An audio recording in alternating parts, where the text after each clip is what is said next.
Students, जो हम chapter number 10 कर रहे थे पूर्ण प्रतियोगिता में उत्पादक संतुलन, उसी चैप्टर में हम आज नया क्वेश्चन करने जा रहे हैं और वो है सीमांत आगम तथा सीमांत लागत विधि द्वारा उत्पादक संतुलन।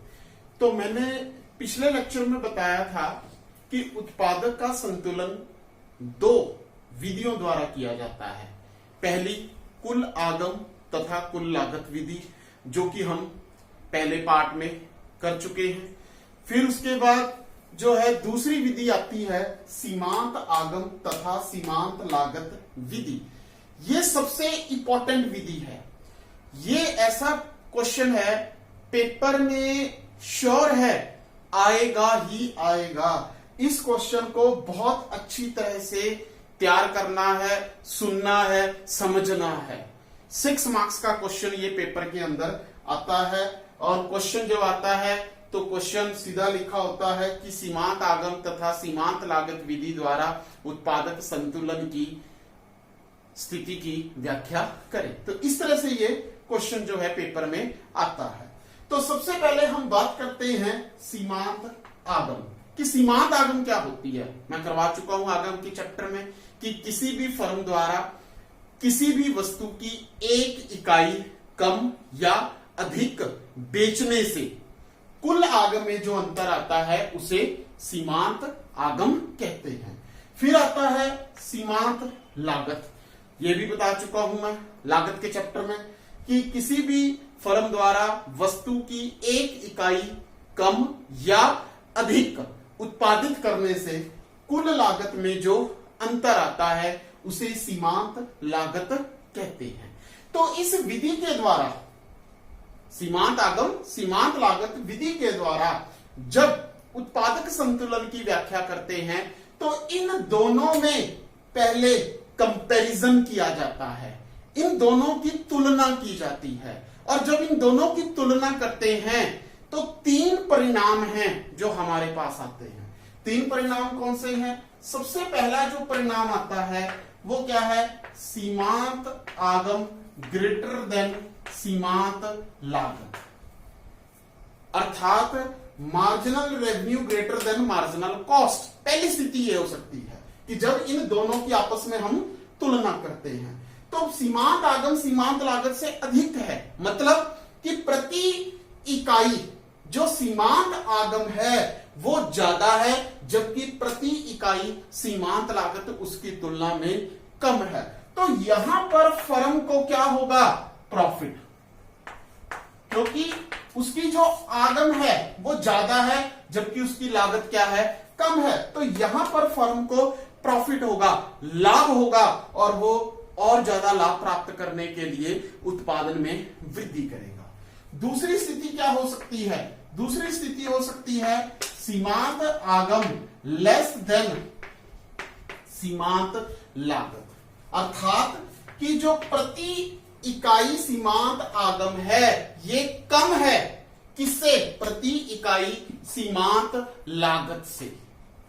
तो जब ऐसी स्थिति होती है तो यहां फर्म को क्या होते हैं? लॉस। क्यों?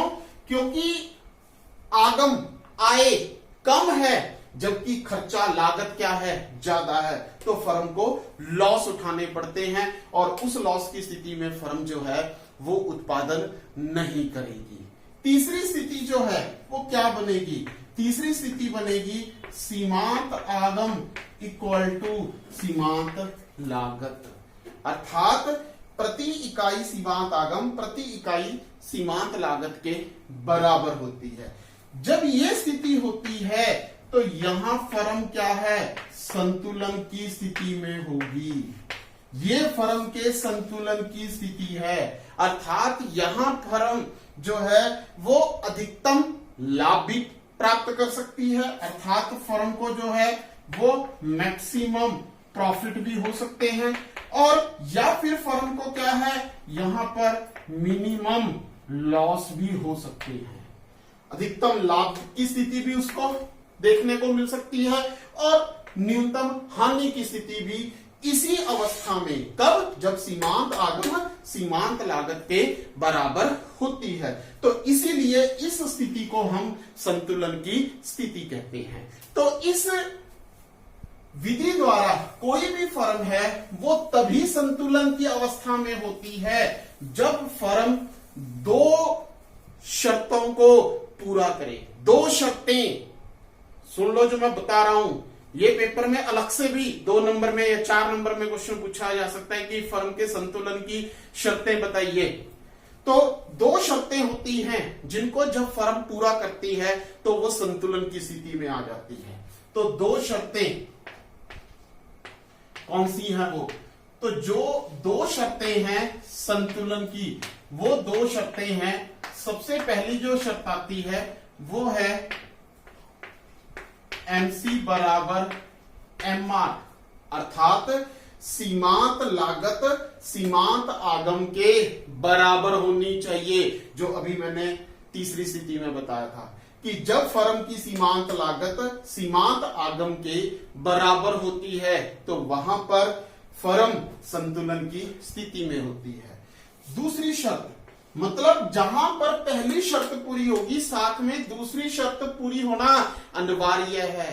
अगर ये दोनों शर्तें पूरी होंगी तब फर्म संतुलन की स्थिति में आएगी। अगर इनमें से एक शर्त भी पूरी होती है तो संतुलन की स्थिति में नहीं आएगी। तो दूसरी शर्त क्या है? MC curve cuts MR curve from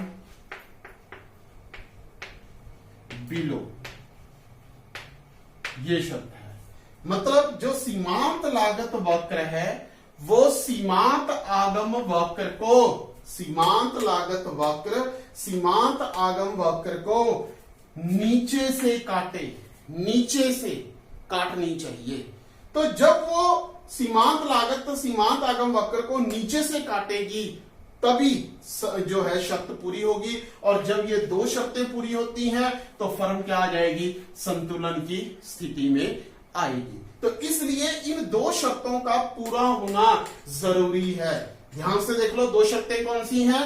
पहली, सीमांत लागत सीमांत आगम के बराबर होनी चाहिए। दूसरी, सीमांत लागत वक्र सीमांत आगम वक्र को नीचे से काटनी चाहिए। Cuts MC curve cuts MR curve from below. तो जहां पर 2 शर्तें पूरी होंगी संतुलन में जो है फर्म आएगी। अब इसको हम डायग्राम्स के द्वारा देखते हैं कि कैसे जो फर्म है ये अपनी 2 शर्तों को पूरा करती है। 2 शर्तें कैसे पूरा करती है? डायग्राम्स को ध्यान से देखना मैं कैसे ड्रॉ कर रहा हूं, और वैसे ही डायग्राम्स को जो है ड्रॉ करने की प्रैक्टिस करनी है।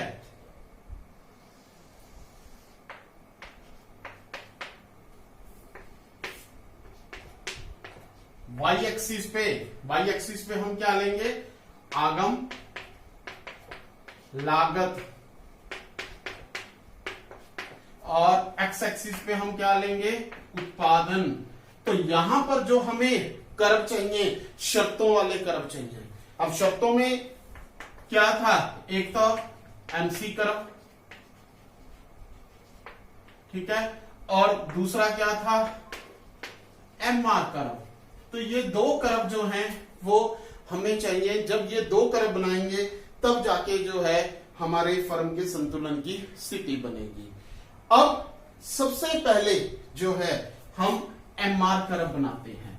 अब सभी को पता है कि पूर्ण प्रतियोगिता बाजार में MR जो कर्व है वो X एक्सिस के समानांतर होता है, ये वाला, ये कर्व। तो ये जो कर्व है यही कर्व क्या है? AR कर्व है, और यही कर्व क्या है? फर्म का MR कर्व है। वो मैं पहले क्लियर कर चुका हूं कि पूर्ण प्रतियोगिता में औसत आगम तथा सीमांत आगम दोनों एक दूसरे के बराबर होते हैं, दोनों वक्र एक समान होते हैं और एक्स एक्सिस के समानांतर होते हैं। और यही फर्म की क्या है? ओपी रेखा है। ओपी का मतलब, पी का मतलब प्राइस, और प्राइस ही क्या होती है? AR होती है। तो इसलिए यही कीमत है, यही औसत आगम है, और यही क्या है? सीमांत आगम। अब बात करते हैं MC कर्व। MC कर्व मैंने बताया था U आकार का होता है। तो फर्म जब उत्पादन करती है तो एमसी कर्व इस तरह का, ये है एमसी कर्व, ये एमसी कर्व है। तो यहां पर जो है हमने एमसी कर्व ड्रॉ कर दिया है। ये सबको नजर आ रहा है कि कैसे जो है हमने एमसी कर्व जो है यहां पर ड्रॉ करा है। अब ध्यान से देखो कि संतुलन कहां पे हो रहा है। शर्तें क्या थी? पहली कि एमसी एमआर के बराबर होनी चाहिए। अब हम ये वाला बिंदु देखते हैं, ये वाला बिंदु, दिस इज ए पॉइंट, ये ए पॉइंट हम इसको मान के चलते हैं। अब इस ए पॉइंट पे क्या हो रहा है? इस ए पॉइंट पे जो फर्म है वो ओ क्यू मात्रा का उत्पादन कर रही है, ओ क्यू मात्रा का उत्पादन कर रही है बिंदु ए के ऊपर। इस ए बिंदु के ऊपर ये एमआर कर्व है, ये एमसी कर्व है, ये वाला एमआर कर्व है और ये क्या है? एमसी कर्व है। दोनों यहां पर एक दूसरे को काट रहे हैं। काटने का मतलब कि यहां पर जो है एक शर्त पूरी हो रही है, कौन सी? एमसी इक्वल टू एमआर, ये शर्त पूरी हो रही है। एमसी एमआर के बराबर है क्योंकि दोनों वक्र एक दूसरे को काट रहे हैं, एक शर्त पूरी होगी। अब दूसरी शर्त ध्यान से देखो क्या पूरी हो रही है ए बिंदु के ऊपर, क्या थी? कि MC curve cuts MR curve from below. ये एमआर कर्व है, ये एमसी कर्व है, काट रहा है इसको, लेकिन नीचे से नहीं काट रहा, ऊपर से काट रहा है। ये देखो जब हमने एमसी कर्व बनाया था तो एमआर कर्व को काट रहा है, लेकिन ये ऊपर से काट रहा है, नीचे से नहीं काट रहा, जबकि शर्त क्या है? नीचे से काटना चाहिए। इसका मतलब दूसरी शर्त बिंदु ए के ऊपर पूरी नहीं हो रही है, इसलिए यह फर्म के संतुलन की स्थिति नहीं है। अब दूसरा पॉइंट, ये वाला, यहां पर आते हैं, इसको हम मान के चलते हैं बिंदु ई बिंदु, जहां पर फर्म क्या है? ओ एम मात्रा का उत्पादन कर रही है। अब यहां पर ध्यान से देखो कि क्या दोनों शर्तें पूरी हो रही हैं। पहली शर्त क्या थी? एमसी एमआर के बराबर होनी चाहिए, बिल्कुल हो रही है क्योंकि दोनों curve, MR curve MC curve एक दूसरे को काट रहे हैं, इट मींस एमसी एमआर के बराबर है। दूसरी शर्त क्या थी? कि सीमांत लागत वक्र सीमांत आगम वक्र को नीचे से काटे। अब ध्यान से देखो, ये सीमांत आगम वक्र है, ये सीमांत लागत वक्र हमने बनाया था। जब बनाया था इस तरह से उठता हुआ बनाया, मतलब इस सीमांत आगम वक्र को ये सीमांत लागत वक्र नीचे से काटता हुआ ऊपर की ओर उठ रहा है। साफ नजर आ रहा है। जब इसको बना रहे थे तो ये नीचे से ऊपर की ओर उठ रहा था, इसका मतलब सीमांत आगम वक्र को सीमांत लागत वक्र नीचे से काटता हुआ ऊपर की ओर उठ रहा है। तो इट मींस यहां पर दूसरी शर्त भी पूरी होती है। तो इसका मतलब यह है कि फर्म का यही एक बिंदु है जहां पर फर्म जो है संतुलन की स्थिति में है, अर्थात इसी बिंदु को हम क्या कहेंगे? फर्म का संतुलन बिंदु। और संतुलन बिंदु के ऊपर फर्म ओ एम मात्रा का उत्पादन करती है और इसी बिंदु के ऊपर दोनों शर्तें फर्म की पूरी हो रही हैं।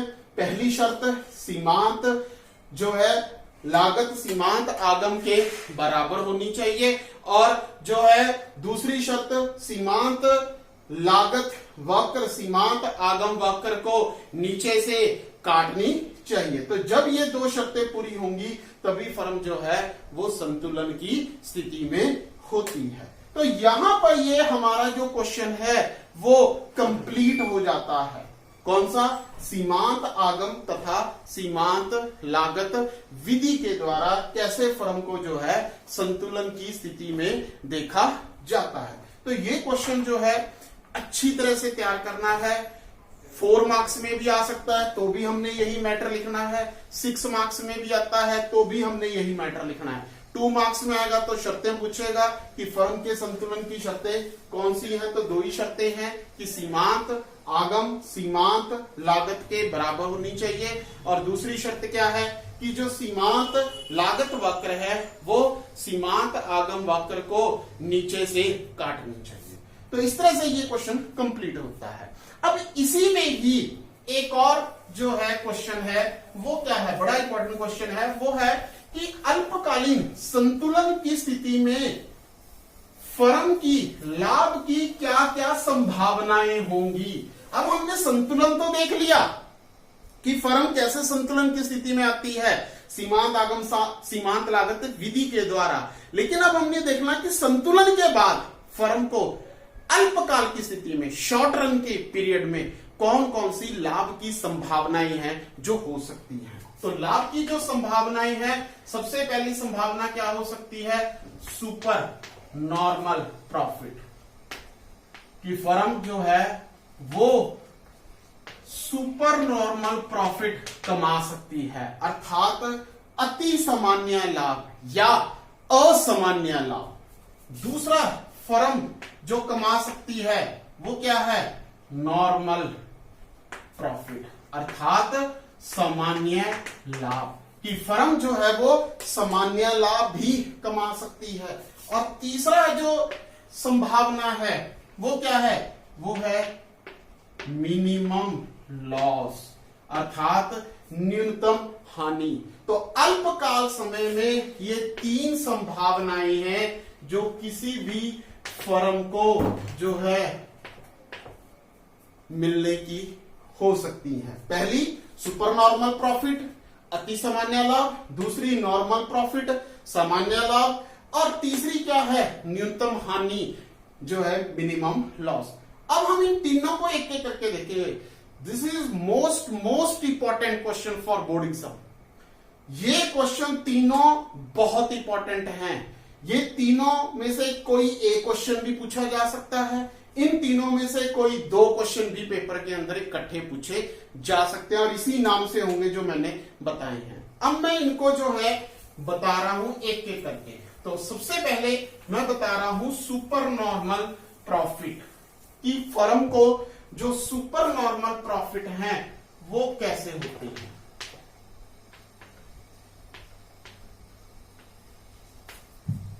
सुपर नॉर्मल प्रॉफिट अर्थात सामान्य, अति सामान्य लाभ या असामान्य लाभ या अति सामान्य लाभ। तो कोई भी फर्म है अल्पकाल में सुपर नॉर्मल प्रॉफिट पूर्ण प्रतियोगिता बाजार में ले सकती है। सुपर नॉर्मल प्रॉफिट या अति सामान्य लाभ वह लाभ होते हैं जब फर्म की औसत आगम ग्रेटर देन औसत लागत हो।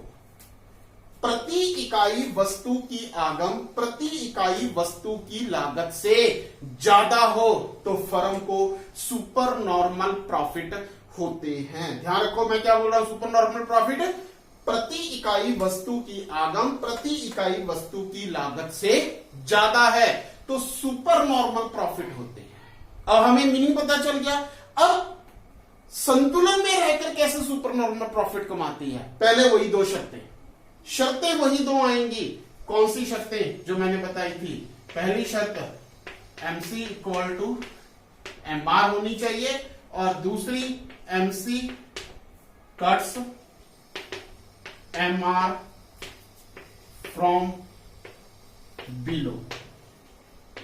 मतलब पहले फर्म ये शर्तें पूरी करेगी तब उसके बाद संतुलन में आएगी, संतुलन के बाद फिर वो अति सामान्य लाभ में आएगी। कैसे, अब हम इसको डायग्राम में देखेंगे। डायग्राम को देख लो ध्यान से कैसे ड्रॉ करना है और उसी प्रकार से फिर जो है डायग्राम की प्रैक्टिस करनी है। प्रैक्टिस जरूरी है तभी एग्जाम में डायग्राम बना सकते हो। तो यहां पर जो है लागत, फिर आगम और फिर लाभ, और यहां पर उत्पादन आउटपुट। अब सबसे पहले तो हमने ये शर्तें पूरी करनी है। इसके लिए हमें MR कर्व चाहिए, MC कर्व। अभी मैंने बताया था कि MR जो कर्व है वो एक्स एक्सिस के समानांतर होता है, मतलब यही AR कर्व है और यही क्या है, MR कर्व है, और इसी को हम OP रेखा भी कहते हैं, अर्थात कीमत। OP कीमत, मींस औसत आगम, और औसत आगम ही क्या है, सीमांत आगम है। अब एमसी कर्व, एमसी कर्व की शेप हम पहले कर चुके हैं, ये वाली होती है, ये एमसी कर्व है। अब संतुलन यहां पर होगा जो कि हम अभी देख चुके हैं। यहां पर दोनों शर्तें, ये वाली भी और ये वाली भी पूरी हो रही है, एमसीएमआर के बराबर है क्योंकि दोनों काट रहे हैं, और दूसरा एमसीएमआर को नीचे से काट रही है, इसलिए ये फर्म की क्या है, संतुलन की स्थिति है। तो यहां पर फर्म संतुलन की स्थिति में रहकर OM मात्रा का उत्पादन कर रही है। तो OM मात्रा का उत्पादन करके फर्म संतुलन की स्थिति में होती है जहां पर दोनों शर्तें पूरी हो रही हैं। अब हम बात करते हैं सुपर नॉर्मल प्रॉफिट की। तो सुपर नॉर्मल प्रॉफिट कहां प्राप्त होते हैं, जब फर्म की औसत आगम औसत लागत से ज्यादा हो। अब औसत आगम सेम कर्व है क्योंकि AR ही MR कर्व होता है, हमने औसत लागत बनानी है। अब औसत लागत कम है किससे, औसत आगम से, तो इसलिए जब हम औसत लागत वक्र बनाएंगे, औसत लागत वक्र बताया था कैसा होता है, यू शेप का, हमने वैसे ही बनाना। ध्यान से देखो मैं कैसे बना रहा हूं, यहां से हम AC कर्व स्टार्ट करेंगे और इस तरह से ये AC कर्व, ध्यान से देखो यू आकार का बना है, ध्यान से देखो कैसे मैंने इसको बनाया है, ये है हमारा AC कर्व। अब AC कर्व बन गया। अब OM मात्रा का उत्पादन हो रहा है, जिस मात्रा को फर्म, ध्यान से सुन लो व्याख्या में इसकी बोल रहा है एक्सप्लेनेशन, OM मात्रा का उत्पादन हो रहा है जिसको फर्म OP कीमत के ऊपर बाजार में बेचती है, और जब OP कीमत के ऊपर बाजार में बेचती है तो फर्म को OPEM ये सारी की सारी फर्म की क्या है, आगम है। OPEM ये फर्म की आगम है, आय है, क्योंकि हम OP कीमत ले रहे हैं, OP कीमत के ऊपर बेच रही है, तो फर्म को ये पूरी की पूरी आगम प्राप्त हो रही है। अब हम लागत की बात करते हैं। OM मात्रा को लागत यहां काट रही है, ध्यान से देखो, यहां पर ये बिंदु है जहां पर वो इसको काट रही है, हम इसको लेंगे बिंदु B, कि ये B बिंदु है, तो B बिंदु के ऊपर काट रही है। कहने का मतलब EM आगम है, BM लागत है। तो जब इस लागत को यहां पर काटेगी तो यहां से हम एक जो है रेखा सीधी इधर की ओर खींच लेंगे और बनेगी ये A बिंदु। मतलब फर्म की जो कॉस्ट है वो कितनी है, OM मात्रा की, OABM ये इसकी लागत है। मैं फिर रिपीट कर रहा हूं, OM मात्रा का उत्पादन करा फर्म ने, OP कीमत के ऊपर बेचा जिसकी सारी आगम मिल रही है।